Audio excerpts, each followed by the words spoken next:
Assalamualaikum warahmatullahi wabarakatuh.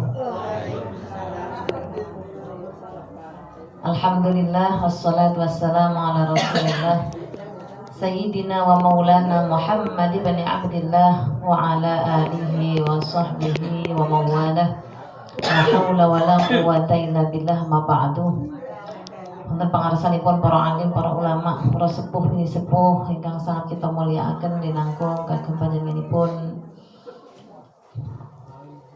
Kyai dadi ngebleng lali jenenge Pak Maruf amin. Nggih. Lan sedaya Bapak Ibu jamaah pengawasan apa niki menjelang buka puasa ingkang sangat kita mulyakaken lan insyaallah dipun mulyakaken dening Allah Subhanahu wa taala. Monggo langkung rumiyin sareng-sareng kita muji syukur wonten ngarsanipun Allah Subhanahu wa taala ingkang tansah paring kalimatan dumateng kita sedaya sehingga kita saged nindakaken sedaya perintahipun Allah, saged nebihi sedaya laranganipun Allah lan wekdal menika kula panjenengan sedaya saged sareng-sareng tindak wonten majelis ingkang insyaallah barokah menika kanthi niat ingkang sae, kanthi tujuan ingkang sae inggih menika thalabul ilmi. Mugi-mugi sedaya dipun catet dados amal kesaenan lan sakmangke pikantuk pertolongan, pikantuk swarganipun Allah Subhanahu wa taala. Amin Allahumma amin.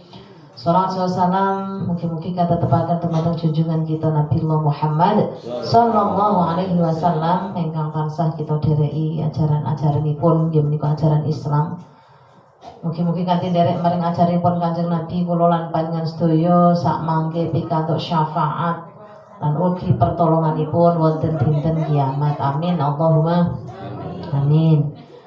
Nggih, monggo Bapak Ibu sedaya sinambi nenggo jamaah ingkang menalih tasih wonten perjalanan kita kondisiaken kanthi maos Asmaul Husna kula dherekaken nggih Bapak Ibu sedaya nggih monggo. Bismillahirrahmanirrahim. Bismillahi bada'na walhamdulillahi rabbina wassalatu wassalam linnabi habibina ya Allah ya Rabbana anta maqsuduna ridhaka matlubuna dunyana wa ukhrana ya Rahmanu ya Rahim ya Maliku ya Qudus ya Salamu ya Mu'min ya Muhaiminu ya Aziz ya Jabbar Mutakabbir ya Khaliqu ya Bari ya Musawwir ya Ghaffar ya Qahharu ya Wahhab Razzaqu ya Fattah ya Alimu ya Qabid ya Basitu ya Khafid ya Rafi'u ya Mu'iz ya Mudillu ya Sami' ya Basiru ya Hakam ya Adlu ya Latifu ya Khabiru ya Halim ya Azimu ya Ghafur ya Syakuru ya Ali ya Kabiru ya Hafiz ya Muqitu ya Hasib ya Jalilu ya Karim ya Raqibu ya Mujib ya Wasi'u ya Hakim ya Wadudu ya Majid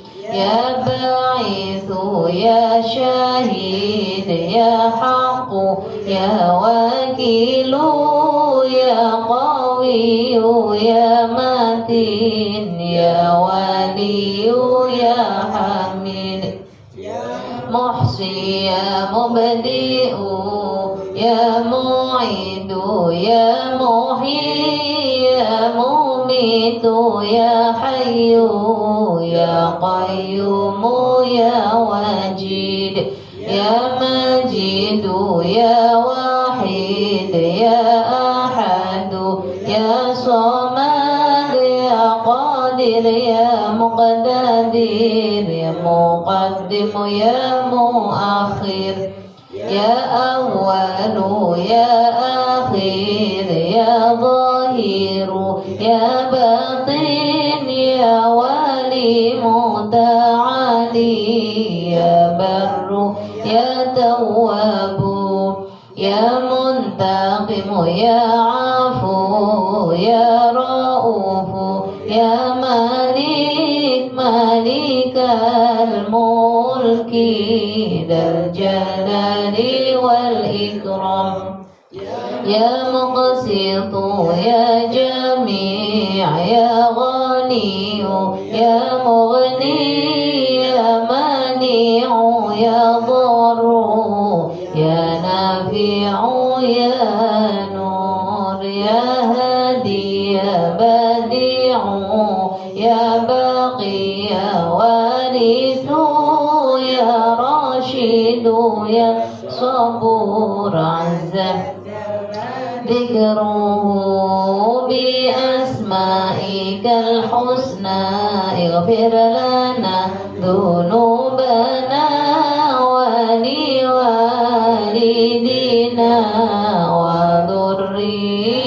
وذريتنا كفر عن سيئاتنا واستر على عيوبنا واجبر على نقصاننا وارفع درجاتنا وزدنا علما نافعا ورزقا واسعا حلالا طيبا وعملا صالحا ونور قلوبنا ويسر أمورنا وصحح أجسادنا دائما حياتنا إلى الخير قربنا عن الشر باعدنا والقرب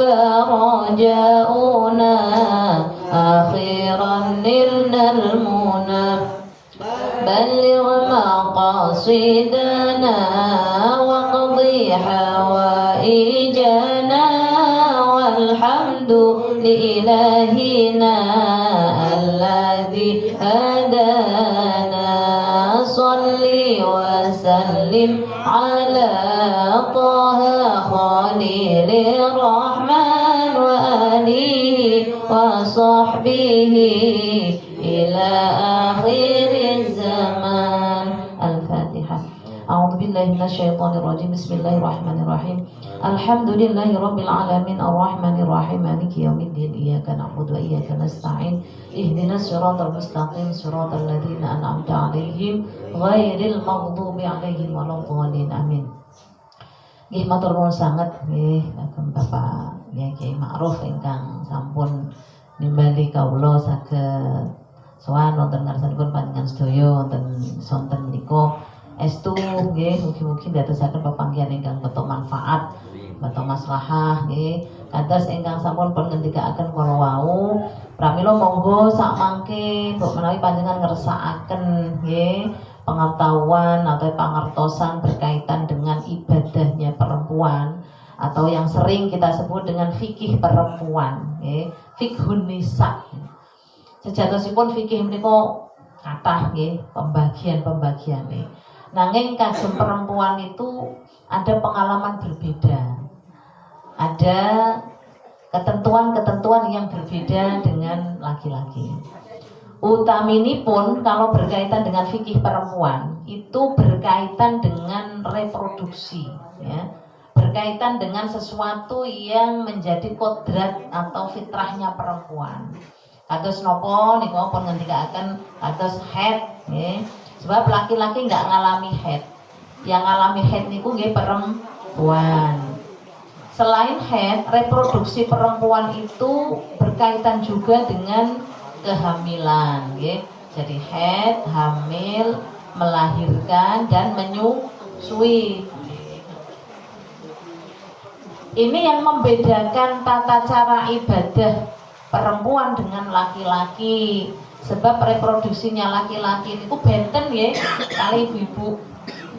Nah ini ibu-ibu tasnya produktif sedaya napa nggih? Sebagian.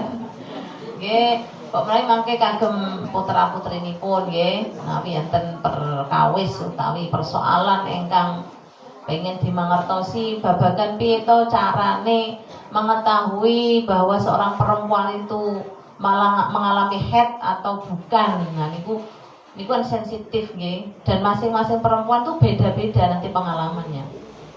Nah selama ini yang kita jadikan pegangan, fikih yang kita pakai, yang kita pelajari, meskipun itu berkaitan dengan perempuan, tetapi yang jadi rujukan itu fikih-fikih hasil ijtihad atau hasil dari karya-karya para ulama laki-laki. Sehingga perspektifnya ya jelas perspektif laki-laki. Sinten Mbak Ibu, Bapak Ibu sedaya ingkang biasane kita gunakan untuk referensi atau rujukan. Utaminipun nek teng Indonesia niku nggih menggunakan Imam Syafi'i. Imam Syafi'i menika jaler napa istri? Jaler. Sehingga beliau tidak mengalami kayak gimana sih rasane wong haid niku.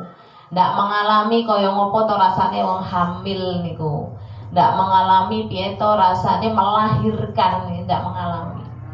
Sehingga apa yang disampaikan di dalam hasil fikihnya atau hasil ijtihadnya itu ya semata-mata perspektif beliau atau laki-laki. Nah, satu hal yang perlu saya sampaikan di sini ya untuk memulai berkaitan dengan haid ya. Haid niku di zaman Yahudi maupun zaman Nasrani itu punya tradisi berbeda. Jadi mereka memperlakukan istri-istri mereka yang sedang haid itu beda-beda. Ada yang mengusir ya, ketika istrinya haid itu dianggap najis sehingga dia diusir dari rumah, tidak dikasih makan, tidak dikasih minum, pokoknya dia ditaruh di satu tempat, di pengasingan, diasingkan. Itu zaman dulu. Sementara tradisi yang lainnya ya, itu perempuan yang sedang haid itu dikumpuli seperti biasa, jadi seakan-akan tidak haid. Ini tradisi yang berbeda, ini Bapak Ibu ya. Jadi antara Yahudi dan Nasrani di dalam memperlakukan istri mereka yang sedang haid itu berbeda. Satu tadi diusir dari rumah, diasingkan karena dianggap najis, dianggap kotor.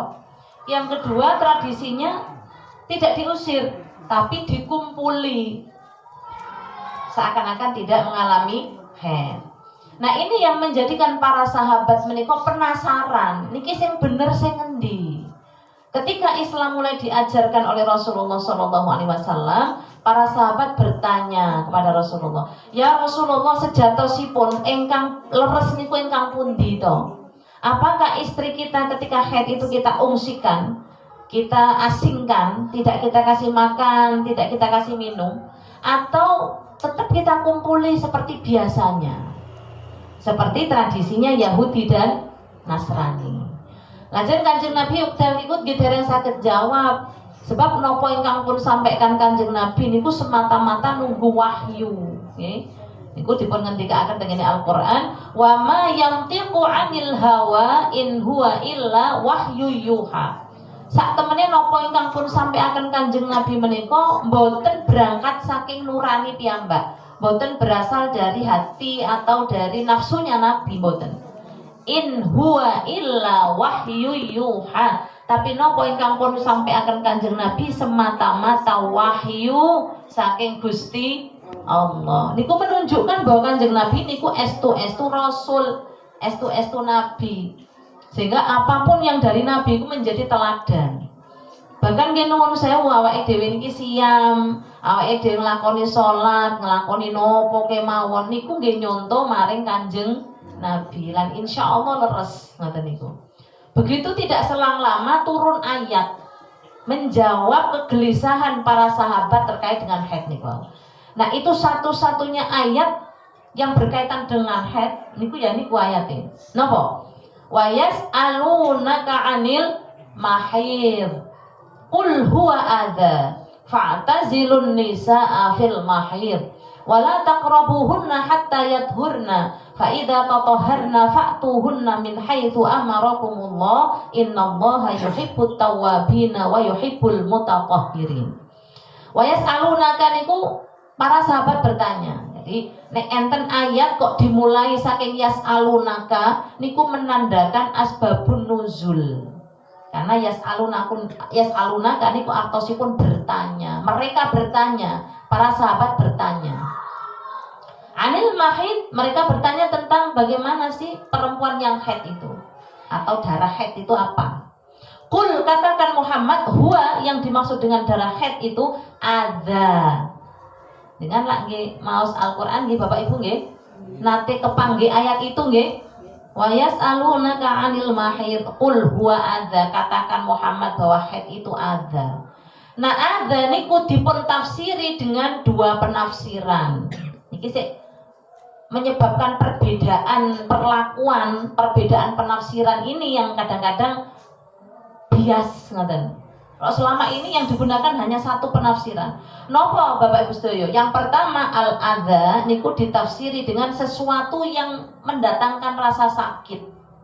Adza niku sesuatu sing dadekno lara atau menyertai atau disertai rasa sakit. Kados misalnya jenengan dijiwit. Ngertos dijiwit nggih Bu nggih? Dijiwit niku sakit mboten? Sakit nggih, meskipun bukan penyakit. Sakit dengan dituthuk nggih sakit, meskipun bukan penyakit. Nah, begitu juga haid. Cobi kita tangleti ibu-ibu ingkang sampun nggih setengah pun enten sing menopause nggih. Setengah mungkin tesih enten sing produktif. Bab ibu-ibu sedaya ketika panjenengan menstruasi niku ada rasa mboten nyaman napa mboten? Ada nggih. Rasa kram-kram mboten madarane. Nggih, lemes napa mboten? Pusing-pusing napa mboten? Nah niku sakit mboten ngoten niku? Sakit. Bahkan sakitnya mboten namung ketika keluar darah itu. Ada yang disebut dengan premenstruasi atau disebut PMS, premenstruasi sindrom, yaitu PMS. Itu seminggu sebelum keluar darah niku wis ngrasakno mboten sekeco, awake ini kaku-kaku, awake ini ora kepenak, ora nyaman. Ngoten nggih. Niki bapak-bapak kerja perso niki. Karena selama ini ketika panjenengan nggak menyampaikan bahwa kalau perempuan sedang haid itu sakit, engko ndak dikira aleman. Nggih. Dikira nek ibu-ibu lagi haid terus lekaran utawi nopo teng kamar utawi istirahat, ngoten dikira halah kok aleman koyo haid dhewe wae. Itu karena mereka nggak ngalami bahwa haid itu rasanya lemes, rasanya awak niku mboten sekeco. Makanya atos-atos nek ibu-ibu lagi mau menstruasi niku gawanane pengen nesu-nesu nggih mboten? Niku mboten kok kurang duite niku mboten. Tapi niku karena hormonnya. Makanya hati-hati aja marek-marek senggol bacok ngoten nggih ibu-ibu nggih. Nah, itu yang dimaksud dengan kanjeng Nabi kul huwa adza fa'tazilun nisaa fil mahid. Sing bener niku mboten kok wong wedok niku diusir utawi diasingkan atau dikumpuli, tapi fa'tazilu, kamu wahai laki-laki yang harus menghindar. Nggih nggih Bapak Ibu nggih. Kamu laki-laki suami harus menghindari ketika istrimu sedang haid. Maksudnya menghindari niku napa? Memberi ruang nyaman kepada istrinya, memberikan kesempatan untuk beristirahat kepada istrinya, karena istrinya sedang menunaikan tugas reproduksi. Karena itu kodratnya perempuan. Ngoten Bapak Ibu nggih. Ampun dibebani dengan pekerjaan-pekerjaan yang lain. Kudune nggih Bapak Ibu nggih, ketika istri jenengan haid dan istri dengan sedang mengalami rasa yang tidak nyaman, jangan bebas tugaskan dari pekerjaan-pekerjaan rumah. Misalnya nopo Bu, nek lagi haid wis rasa masak, wis aku sing masak. Nah, kita ngoten mboten? Pun kadung kok nggih ya. Pun usia sak menten pun kadung. Padahal sejatosipun awal mula enten cuti niku ya dari ayat itu. Fa'tazilu niku artinya jenengan beri ruang nyaman. Berikan keleluasaan kepada istri untuk menikmati masa reproduksinya karena sedang sakit. Justru kadang-kadang karena nggak sholat, karena nggak puasa, kan masak lah, kan umba-umba, kan resik-resik, gak rampung-rampung pekerjaan seorang istri. Padahal awake lagi boten kepenak. Niku nembe head lho nggih. Dereng hamil, dereng melahirkan. Nanti sedikit demi sedikit nggih, sekedik kula sampaikan supaya nanti panjenengan runtut anggenipun memahami babagan fikih perempuan menika. Mumpung enten bapak-bapake, kersane sik ngertos niku mboten namung ibu-ibu tapi juga bapak-bapak memiliki perhatian terhadap istri-istrinya. Ngoten nggih Bapak Ibu nggih. Nggih saestu matur nuwun sangat niki Pak Yai Ma'ruf dipun paringi napa niku pembukaan untuk menyampaikan fikih perempuan. Sebenarnya kula nyiapkan tentang materi Syahrul Qiyam, napa jenenge Ramadan Syahrul Quran. Bahwa Ramadan adalah bulan Al-Qur'an. Tapi karena seakan-akan ini mendesak, ini yang harus disampaikan tentang fikih perempuan ini harus saya sampaikan. Ngoten nggih Bapak Ibu nggih. Nah, penafsiran yang kedua ada itu ditafsiri dengan sesuatu yang reget. Ngoten. Ada niku kotor, dengan ningali enten ono reget niku ada. Kan ada najis, ada khobat niku yo kotor. Nggih, tapi ada niku mboten sesuatu sing sifatnya napa koyo najis napa mughalladho najis napa boten, tapi ada niku sesuatu sing reget ngoten niku. Nah, selama ini yang digunakan untuk menafsirkan ada itu sing ayat sing niku wau sing penafsiran tentang reget niku. Sehingga wong wedok nek lagi haid niku ya diarani najis sehingga ora entuk mlebu masjid, gitu. Padahal sejatine enten kali penafsirane niku. Kenapa kok zaman dulu Kanjeng Nabi melarang perempuan yang haid masuk masjid? Mergo kuwatir netes. Nggih, Bapak Ibu, kuwatir ngotori masjid. Mergo masjid niku suci. Mengko nek ketetesan darah dadi najis. Nek sakniki kira-kira tesih enten boten wong sing haid terus tembus terus kececer-cecer niku tesih boten. Boten enten sebabnya pun enten pembalut, pun enten softtek sehingga aman Bapak Ibu nggih. Tapi karena para ulama selama ini hanya menggunakan ayat itu sebagai legitimasi bahwa perempuan haid itu najis sehingga sampai kapanpun nggak akan pernah bisa masuk masjid. Niki sing mesakake nggih Bapak Ibu nggih. Padahal antara laki dan perempuan duwe hak sing sama, punya hak yang sama. Nah ini sing kedah kita lurusaken gitu. Bahwa selama ini yang digunakan hanya perspektif laki-laki. Ngoten nggih? Jadi ada niku wau memiliki dua makna. Yang pertama adalah sesuatu yang mendatangkan rasa sakit, yang kedua adalah kotor. Boleh digunakan kedua-duanya dalam konteks tertentu. Ngoten niku. Lajeng kalimat ada niku dalam Quran digunakan dua kali. Yang pertama berkaitan dengan haid ini wau nggih, qul huwa ada niku wau. Lalu ada yang kedua digunakan dalam konteks sedekah. Ada ayat yang menjelaskan bahwa kalau bersedekah lalu diungkit-ungkit, bahasanya diundat-undat, niku sakit boten nggih? Diomong-omongke, ya diundat-undat niku nglarak mati. Nah niku jenenge ada. Jadi senasa mboten enten rupane apa jenenge mbok bengkak mboten, tetapi bahwa ada niku sesuatu sing menyakitkan. Kados niku nggih kram, kados pusing, awake lemes dan seterusnya. Nah, reproduksi perempuan itu tadi yang pun kula sampaikan pertama haid dan itu mangsanya berapa hari Bapak Ibu, ibu-ibu sedaya? Seminggu, nggih. Zaman riyen niku Imam Syafi'i anggenipun bertanya kepada para perempuan-perempuan waktu itu, berapa hari Bu haidnya? Ada yang jawab 1 hari 1 malam. Dan minimal perempuan haid itu harus mencapai 24 jam. Nah, saya nek jenengan pun mulai usia 40-an niku pun mulai rodok mboten stabil nggih, pun mboten rutin kados biasane. Hari ini keluar misalnya jam 8 keluar, nanti gak keluar lagi, besok keluar lagi, kan ngoten nggih ibu-ibu nggih, karena kondisi hormonnya itu sudah berubah. Sehingga para ulama menentukan nggih bahwa minimal masa haid itu 1 hari 1 malam atau 24 jam. Hitungannya 24 jam niku misalnya keluar pertama niku jam 8 pagi, maka terhitung 24 jam adalah jam 8 pagi esok hari. Ngaten nggih. Jadi wau jenengan keluar darah. Terus keluar terus sampai besok jam 8 pagi kok tasih keluar, berarti masuk syarat pertama menstruasi. Tapi seandainya baru keluar 1 jam terus boten medal male, karena ini untuk kita yang sudah usia-usia di atas 40, kerentanan seperti itu bisa terjadi, hati-hati.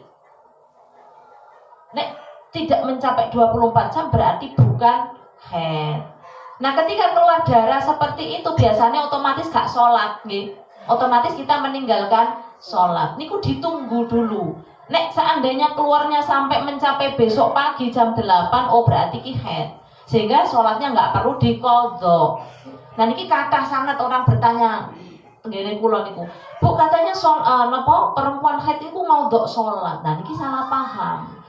Wong haid niku mboten enten qadha sholat, mboten kudu qadha sholat. Sing dimaksud qadha sholat niku nggih niki wau. Artine keluar jam misalnya jam 8. Berarti nunggune kan mestine sampai meh sesuk nggih. Dadi sholat dhuwure gak sholat, asare gak sholat. Kan ngoten nggih. Wis kadung gak sholat, tibakno mboten medal malih. Ngoten nggih. Berarti otomatis dia bukan haid, sehingga sholat yang ditinggalkan niku wau antara zuhur asar niku wau kedah diqadha. Ngoten. Dadi mboten kok wong haid niku kudu ngodok sholat mboten, tapi sholat yang ditinggalkan karena dia tidak haid. Ngoten nggih Bu nggih? Iki bapak-bapak mangke Pak nggih Pak nggih. Bulet mboten niku. Karena ndak ngalami Pak nggih. Ah, mboten dong. Mangke diingetaken Ibu-ibu, sampean keluar darah jam piro hati-hati. Nek gak sampai 24 jam berarti sholat sing sampean tinggalke kuwi kudu diqadha. Ngoten nggih Bu nggih. Nggih, lha niku yang pertama. Lalu umumnya perempuan haid ini seminggu, 6 hari, 7 hari, ini umumnya. Lalu maksimalnya 15 hari. Sehingga yang tertera di dalam fikih-fikih itu hanya terkait dengan kapan atau berapa lama haidnya. Tidak ada keterangan yang lain. Kanjeng Nabi padahal rumiyin niku didatangi para sahabat-sahabat menjelaskan tentang bahkan ciri-ciri ini darah haid niku dijelaskan. Nah, Imam Syafi'i ugi mboten nate tanglet terhadap perempuan-perempuan piye to rasane haid, mboten ditangletaken. Nggih. Sehingga mereka tuh ndak tahu bahwa haid itu sakit. Ngoten nggih Bu nggih? Jadi fikih-fikih yang kita temukan itu ndak ada penjelasan bahwa perempuan yang sedang haid itu mengalami rasa sakit, mual-mual, pusing-pusing, itu ndak ada, anemia, itu ndak ada penjelasannya. Sebab dulu sing ditakoni niku namung babagan berapa lama? Ada yang sehari, ada yang seminggu, ada yang 15 hari. Ngoten nggih Bapak Ibu sedaya nggih. Lajeng ngeten berkaitan juga dengan syarat haid nggih. Niki kula sudohno, kula buka nggih. Rumus haid nggih, rumus haid. Yang pertama niku wau harus mencapai 1 hari 1 malam atau 24 jam. Yang kedua, bagi yang baru pertama ngawali, ini untuk anak-anak kita, untuk anak-anak perempuan, karena zaman sekarang niku benten kalian zaman kula panjenengan rumiyin, nggih. Sakniki lare-lare SD niku pun sami dohet. Padahal kita belum tahu usianya berapa. Ada batas minimal usia seorang perempuan disebut haid itu ada. Bu, jangan gak ada lare putri mboten? Gak ada wayah putri mboten? Enten sik pun haid mboten? Sampun nggih. Mangke nek misale haid pertama dengan tangleti usianya berapa? Karena syarat usia pertama haid adalah 9 tahun kurang 16 hari. Ngoten nggih? Usia minimal 9 tahun kurang 16 hari. Nek seandainya baru 8 tahun. 8 tahun kok wis haid, kok wis keluar darah, berarti bukan darah haid. Mergo syarat pertama ini wau keluar dari seorang perempuan yang usianya 9 tahun kurang 16 hari. Ibu nggih? Kenapa kok 16 hari? Karena 16 hari itu memenuhi 2 syarat. yaitu syarat pertama haid, yaitu satu hari satu malam, dan syarat kedua minimal masa suci, yaitu 15 hari. Niki rodok njlimet Bapak Ibu, tapi mboten napa-napa, mungkin jenengan mboten terang nggih, dereng patek jelas, jenengan tanglet kula jelasaken sak terang-terange, sak jelas-jelase. Jane ten papan tulis kula tulisaken gitu, jam sekian tanggal sekian ngoten niku. Tapi ndak apa-apa, niki nggo baru pembukaan kok nggih. Mboten napa-napa niku. Hah? Mangke kita bahas tentang bapak-bapak ugi nggih.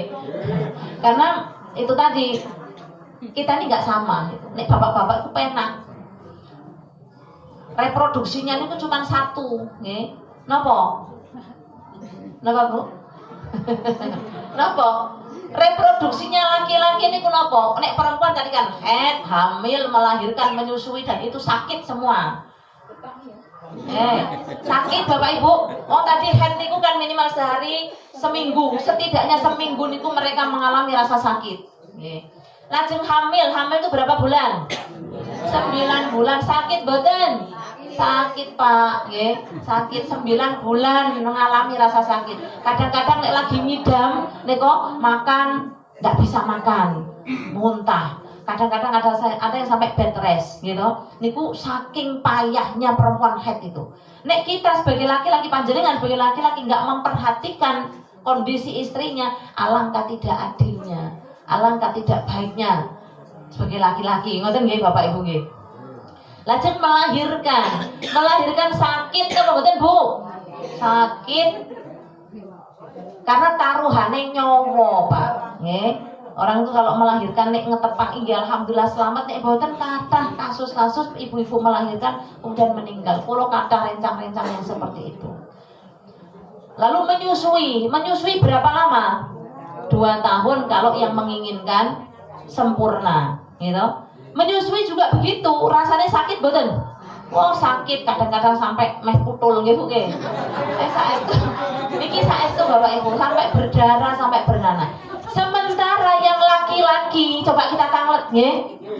Coba yang laki-laki jenengan ngalami nopo Pak? Sing jenenge reproduksinya laki-laki niku namung 1, yaitu keluar sperma atau mani gitu, dan itu rasanya enak betul Pak? Loh jujur mawon Pak, niki enak toh? Sebentar tapi enak. Bandingno karo wong wedok seminggu loro, 9 bulan loro, melahirkan di ngoten lagi kontraksi, masya Allah, wis pokoknya kapok-kapok niku. Niku kan mergo ganjarane gede Pak. Makane niku nek Gusti Allah niku mau adil ngoten nggih. Memang sakit tapi rasa sakitnya hilang ketika melihat anak itu lahir. Jadi tergantikan dengan kebahagiaan. Itu perempuan. Jadi kodratnya perempuan seperti itu. Nah, makanya ketika jenengan mengalami reproduksi yang nggak sama bandingannya dengan perempuan, jenengan paling antara 5 menit nggih, antara paling banter 15 menit misalnya, dan itu enak gitu. Entah itu mimpi basah, entah itu berhubungan badan. Tapi kalau perempuan nggak selesai ketika berhubungan badan selesai boten, tapi ada napa niku wau nggih konsekuensi nih, terus hamil, terus ngidam, dan seterusnya. Sehingga ayat ini tadi digunakan sebagai landasan Bapak Ibu sedaya ketika perempuan sedang mengalami masa reproduksi, mboten namung haid nggih, tapi termasuk hamil, termasuk melahirkan, termasuk menyusui. Tugas panjenengan itu menjamin kebahagiaan istrinya, menjamin rasa nyaman istrinya, dipenuhi semua kebutuhannya. Ojo dikongkon masak, ojo ngumba-umba. Nggih Bu nggih, bila perlu nek lagi haid dengan tanglet Ibu, opo aku ae sing masak, rasa nggih kopi, aku ae sing nggih kopi. Ngoten nggih Bapak Ibu nggih? Nggih. Nek seandainya ibu-ibunya dengan sukarela, wis kadung ya. Wis kadung Bu, wis usia 50 tahun wis gak ngalami haid.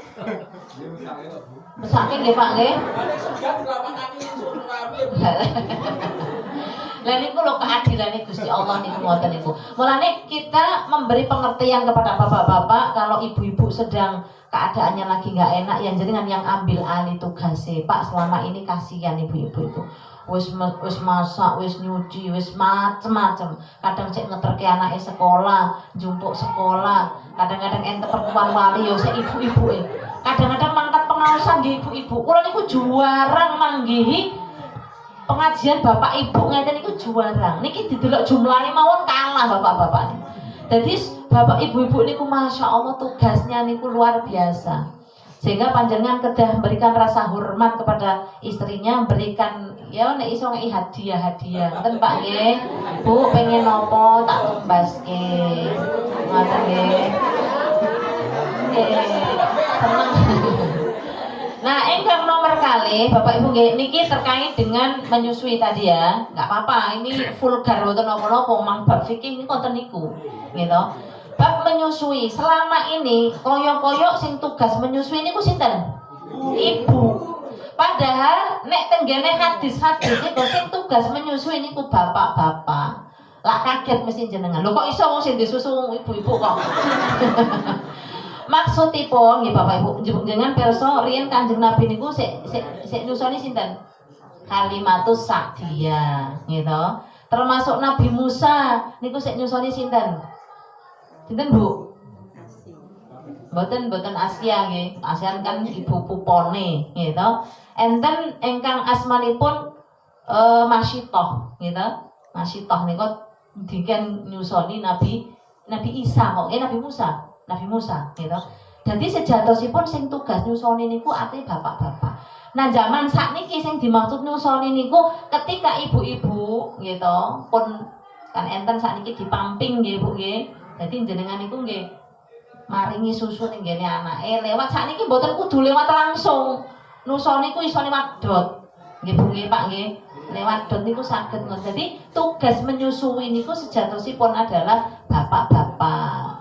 Nek apan bojone, apan istrinya kok dengan sukarela memberikan asinya dan tidak menuntut apa-apa, maka kewajiban jenengan itu menjamin kebahagiaan. Enten boten to dasare kok jenengan ngarani kula ngawur nggih. Boten Pak, niki enten dalile, enten ayate. Selama ini yang digunakan itu adalah ayat wal walidatu yurdi'na auladahunna haulaini kamilaini liman arada ayyutimmar radha'ah. Niki seakan-akan tugas menyusui itu hanya ibu-ibu, karena yang tertera di ayat itu wal walidatu itu ibu. Wal walidah. Kan wali-walidah ini itu kan orang tua nggih. Nek walidah niku ibu. Wal walidatu yurdi'na, para ibu itu yurdi'nya menusui auladahunna anak-anaknya haulaini kamilaini 2 tahun penuh. Tapi yang jarang disebut niku wa alal mauludi. Alal mauludi niku artosipun bapak. Nggih. Kan selama ini jarang disebut. Wa alal mauludi lahu rizquhunna wa kiswatuhunna bil ma'ruf. Tuh dengan Pak Ma'ruf. Artinya lho Pak, wa alal mauludi dan wajib kanggone bapak-bapak, artinya suami, rizquhunna menjamin rizkinya. Jadi kudune ibu-ibu gak mergawe. Ora usah disusahke dengan pekerjaan-pekerjaan yang lain. Tapi kalau ibu-ibu dengan sukarela, maka jangan kedah berterima kasih. Ngoten. Jadi dijamin rizquhunna wa kiswatuhunna dan diberikan pakaian bil ma'ruf dan juga di pergaulan dengan baik. Ampun disentak-sentak, nggih, ampun dikeloro-loro, ampun disio-sio. Domane lagi head misale terus dengan nesu-nesu ring-ringan mergo mboten pikantuk jatah nggih. Enten mboten sing ngoten niku? Mboten. Insyaallah nek teng mriki mboten. Sebab zaman rumiyin Bapak Ibu nuwun sewu saestu. Kula panjenengan sebagai perempuan niku kedah sakniki nggih bersyukur keranten dengan lahirnya Islam niku hak-hak kita sebagai perempuan sudah mulai diberikan. Zaman riyen, zaman jahiliyah niku wong wedok-wedok niku ndak dianggep, Pak. Zaman jahiliyah itu enten istilah budaya patriarki, nggih. Nah niki enten penyaksian dari sahabat Umar bin Khattab niku menyampaikan ngeten niki. Kunna fil jahiliyati la na'udun nisaa syai'an Falamma ja'al Islam wa dzakarahunallahu ra'aina anna lahunna haqqan. Niki ngendikane Umar bin Khattab, dulu ketika di zaman jahiliyah kami tuh nggak pernah na'udun niku menghitung, nggak pernah menganggap anisaa perempuan syai'an menjadi sesuatu. Cobi jenengan nek maos tenggene Quran, ngaos teng Quran niku mesti ketemu ayat-ayat yang seakan-akan mendiskreditkan perempuan. Karena dulu perempuan itu nggak dianggap, pada waktu perempuan masih gadis niku milik sepenuhnya ayahnya. Kadang-kadang dipaksa nikah dan seterusnya, itu dulu begitu.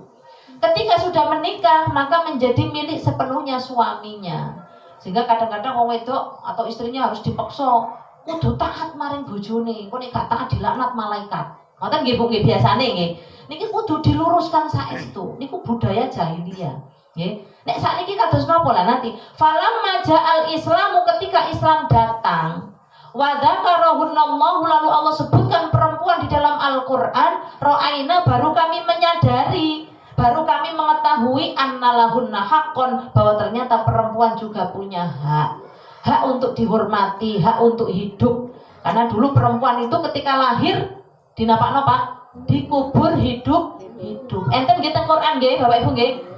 Kados napa ayate? Wa idza busyira ahaduhum bil untha dhalla wajhuhu muswadda wa huwa kadhim. Ketika ada ibu-ibu melahirkan anak perempuan lalu dikubur hidup-hidup. Mergo napa wong tuane niku dhalla wajhuhu, wajahnya ini menjadi merah, menjadi hitam karena marah, gak pengen duwe anak wedok, sehingga lalu dikubur hidup-hidup. Niku ada dalilnya niku.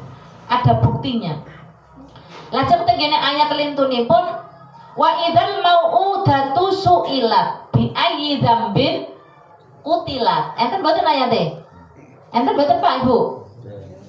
Enten. Wa idzal mau'udatu su'ilat, ketika nanti mau'udah niku anak-anak bayi-bayi perempuan yang dikubur hidup-hidup namanya mau'udah. Su'ilat, bertanya.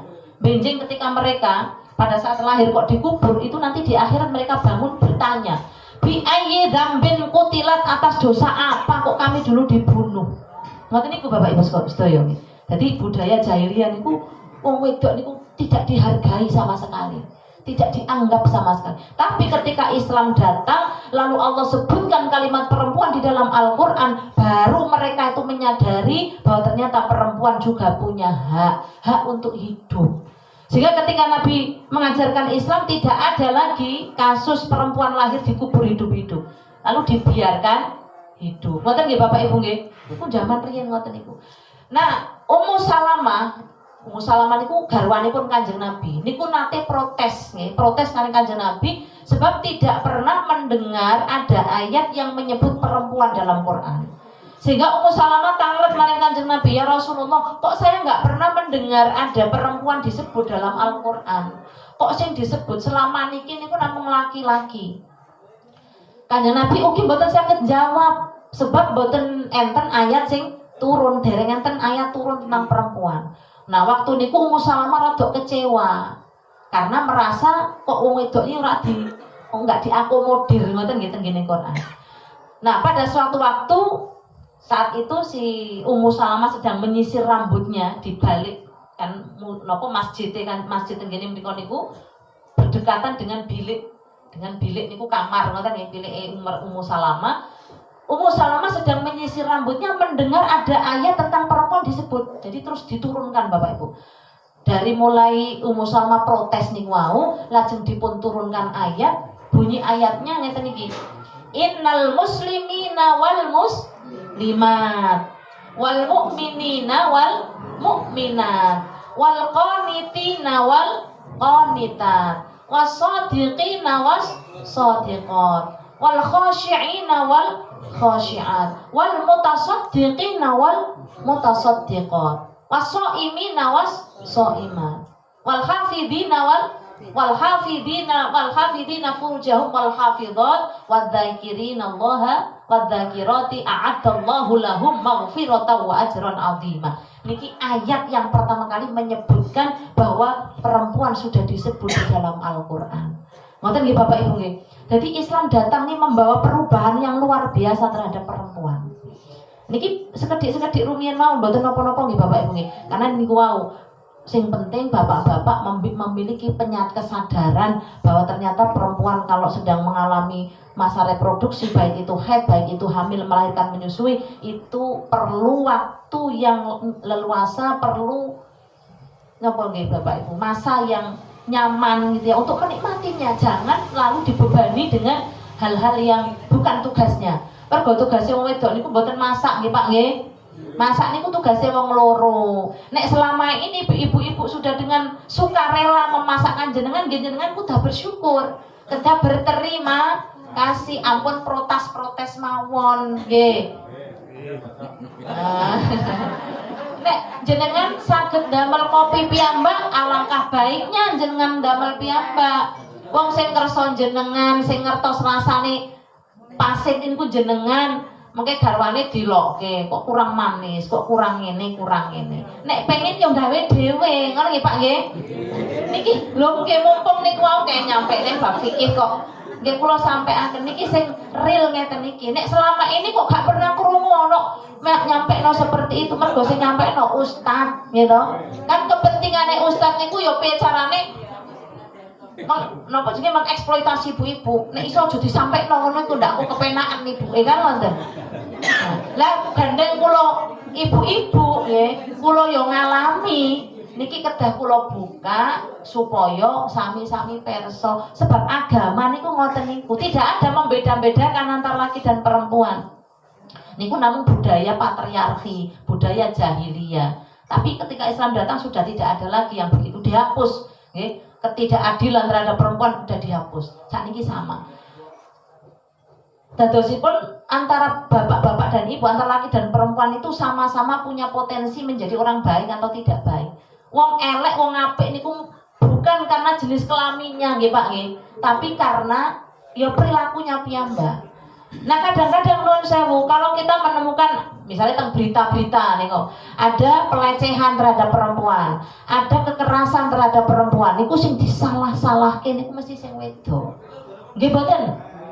Wong wedoke ganjen, wong wedoke si pakaiane ngene, Pak. Padahal sing salah niku otake sing lakoni. Wong wedok niku korban kok malah disalah-salahke. Lah ngoten nggih Bapak Ibu.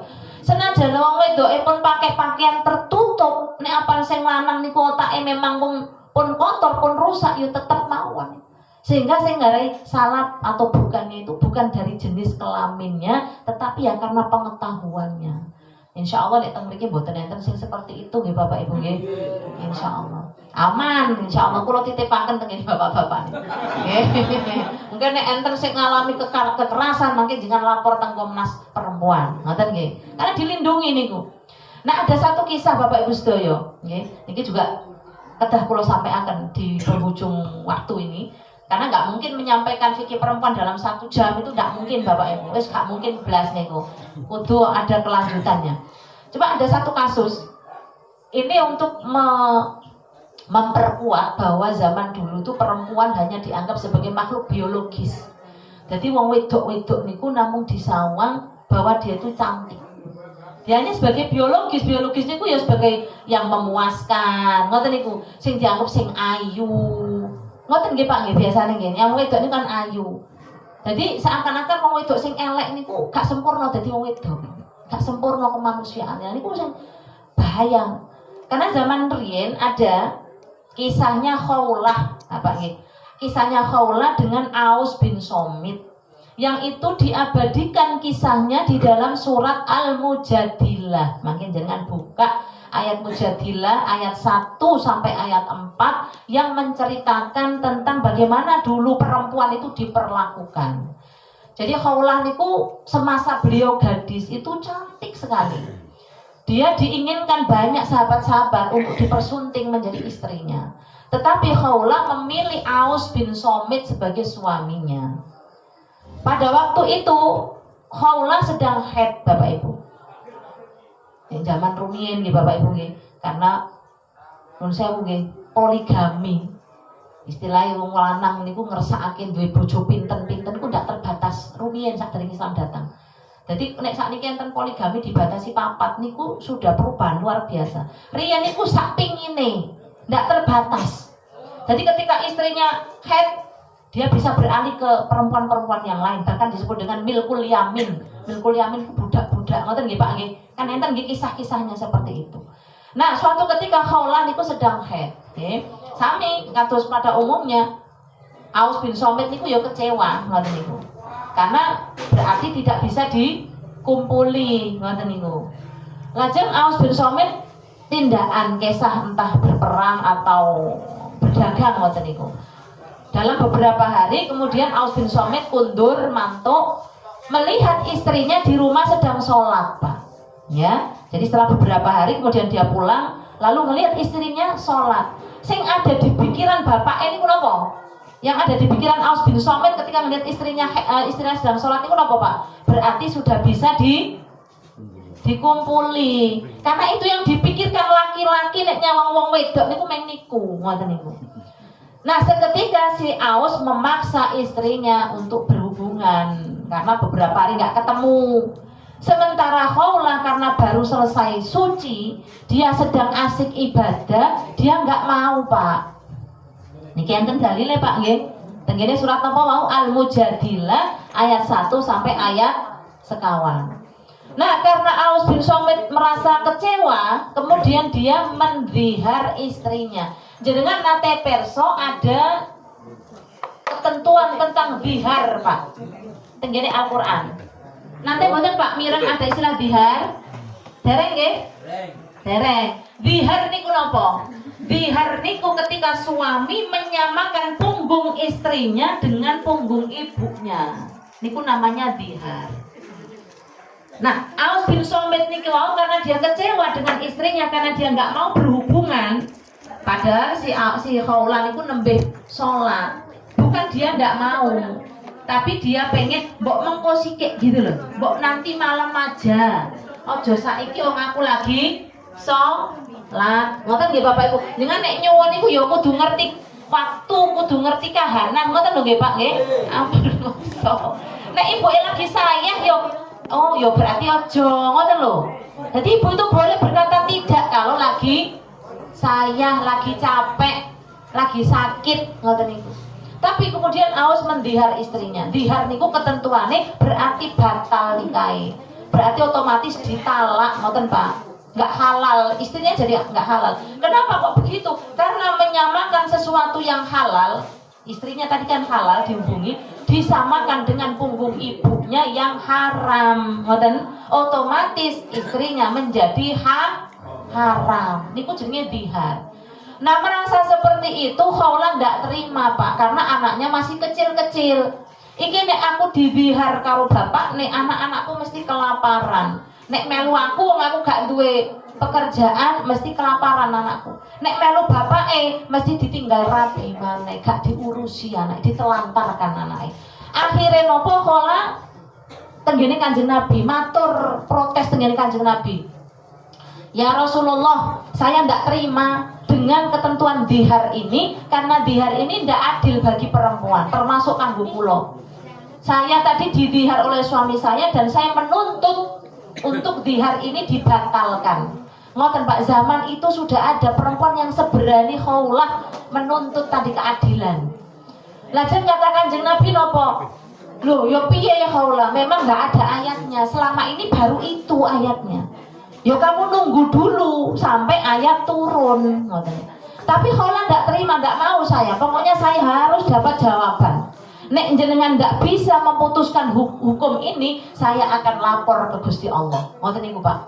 Lajeng Khawlah pulang, dia menuju ke mihrabnya. Mihrab niku panggenan salat teng omah nggih Pak nggih. Musholah teng omah niku jenenge mihrab. Niku terus langsung nyuwun kalian Allah, berdoa kalian Allah dan diturunkan ayat langsung Pak. Niki lho hebatnya perempuan niku nek nyuwun kalian Allah lalu langsung diturunkan ayatnya. Napa ayate? Nggih surat Mujadilah niku wau. Qad sami'a Allahu qaulal lati tujadiluka fi zawjiha wa tashtaki ilallah wallahu yasma'u tahawurakuma wallahu sami'un alim. Innallaha sami'un alim. Nggih. Qad sami'a dalem Innallaha sami'un basir. Innallaha sami'un basir. Matur nuwun. Alhamdulillah ada yang meluruskan. Nggih. Qad sami'a sungguh Allah mendengarkan. Qad sami Allah sungguh Allah mendengarkan qaulal lati ucapan seorang perempuan tujadiluka yang mendebat kamu Muhammad. Mujadalah ini kan mendebat, debat. Watashtaki dan melaporkan, mengadukan fi zaujiha berkaitan dengan suaminya sing mendihar itu tadi. Watashtaki ilallah dan dia lapor kepada Allah. Wallahu yasma'u tahawurakuma dan Allah mendengarkan kedua kalian percakapan kalian berdua. Wa innallaha sami'un basir dan Allah Maha mendengar dan Maha mengetahui. Lalu di ayat kedua itu kan tentang kafaratnya. Sesungguhnya ketika seorang sudah mendihar istrinya, maka dia wajib membayar kafarat. Apa kafaratnya Bapak Ibu? Kafaratnya memerdekakan budak. Kalau nggak mampu memerdekakan budak, kewajibannya apa Bu? Puasa 2 bulan berturut-turut. Itu diharnya atau itu kafaratnya dihar. Nek nggak mampu puasa 2 bulan berturut-turut, wajib memberi makan 60 fakir miskin. Nah ketika ayat itu turun, kemudian Kanjeng Nabi merintahkan Aisyah untuk manggil Khawlah dan suaminya Aus. Panggil Khawlah dan Aus kemari. Ini ayat sudah turun. Ini bayangin Bapak Ibu sedaya. Seorang perempuan yang dengan kegigihannya menuntut keadilan, kesetaraan hak-haknya, karena dia benar, lalu dijawab oleh Allah dan diberi jawaban langsung oleh Allah. Kemudian Aus datang ngene ngajengi Kanjeng Nabi, tengen ngarsani Kanjeng Nabi tangleti. Wahai Aus, bener gak kamu itu mendihar istrimu? Nggih leres Kanjeng Nabi. Urusan apa kok kamu sampai bisa mendihar istrimu? Terus dia bilang di dalam riwayatnya itu, saya khilaf ya Rasulullah. Gini kok karena memaksa istrinya berhubungan padahal istrinya sedang sholat dan dia sedang tidak ingin. Ngoten niku. Terus nopo Kanjeng Nabi jawabane, nopo enten tebusan kanggo kula supaya kula saged kembali lagi ke istri saya. Ya, ini kebetulan ayatnya sudah turun, karena kamu sudah mendihar istrimu, kamu wajib membayar kafaratnya. Nopo kafaratnya yang pertama memerdekakan budak. Kamu bisa nggak memerdekakan budak? Nggak bisa, nggak punya. Enggak duwe. Yes, nggak mampu, kamu puasa 2 bulan berturut-turut. Bisa nggak? Nggak mampu Kanjeng Nabi. Jangankan 2 bulan, saya ku nek lapar, pusing kepala saya. Mata saya kabur berkunang-kunang. Niku aus Bapak Ibu sedaya. Ingene hadise enten. Lho pun adzan nggih. Oh. Nggih yang terakhir, nek apa nggak mampu poso 2 bulan berturut-turut, kamu harus memberi makan fakir miskin sebanyak 60 orang. Kamu punya uang nggak? Nggak punya. Masya Allah ranti apa-apa Pak niku si Allah. Akhirnya dibantu kalian Kanjeng Nabi 15 sok kurma atau gandum. Dan 15-nya lagi dari miliknya sendiri, dan dari situ dia kemudian membayar kafaratnya. Niki juga akibatnya itu tadi Bapak Ibu, karena menganggap perempuan itu hanya sebagai makhluk biologis. Karena ketika dia haid tadi dia tidak bisa memenuhi kewajibannya, lalu ketika dia sudah suci kemudian dipaksa seperti itu. Dan banyak kasus-kasus yang sama terjadi Bapak Ibu. Kapan niku tenggene Jawa Barat nggih niku enten seorang ibu yang baru melahirkan dan baru selesai nifas selama 40 hari, diajak berhubungan suaminya, dan karena dia baru melahirkan masih sakit nggak mau. Akhirnya apa yang terjadi? Si istrinya dibunuh Bapak Ibu sedaya. Naudzubillah. Makanya kedai pengawasan itu menghadirkan Bapak Ibu seperti ini supaya podo-podo pahami. Kadang-kadang nek sing hadir ibu-ibu, terus ibu-ibu sing diparingi perso, terus make teng dalem nyampeake, "Pak, engko nek aku haid aku mau ngene-ngene." Lho, jare sapa? Jare Ustazah. Wah, iku kan meng engko lak meng gawe-gawemu ae. Nah, ngoten iki biasane ngoten. Tapi nek ngoten iki lak jenengan protes kula monggo Pak, mboten napa-napa. Kula mboten kok belani perempuan, niki perintah Gusti Allah kados ngoten niku. Supaya napa? Supaya jenengan ngurmati wong wedok, mulyane wong wedok. Ampun atos-atos dadi wong lanang. Atos-atos kok atos atine. Nggih sampun alhamdulillah Bapak Ibu sedaya nggih. Nek mboten enten niki gak terus mawon.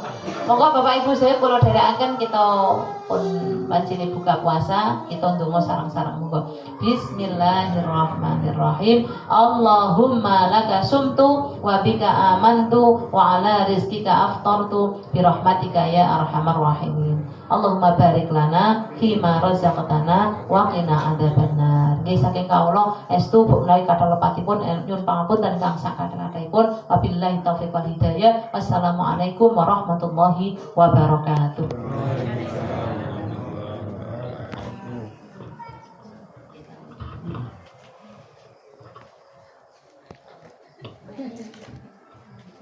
Kita aturaken matur nuwun dhateng Dewi sampun maringi pangertosan kepada dipun nyesak pun telipun status kepang sedaya saya saged ngamalaken ilmu-ilmu Allah taala. Mekaten kirang penting atur kalam. Assalamualaikum warahmatullahi wabarakatuh.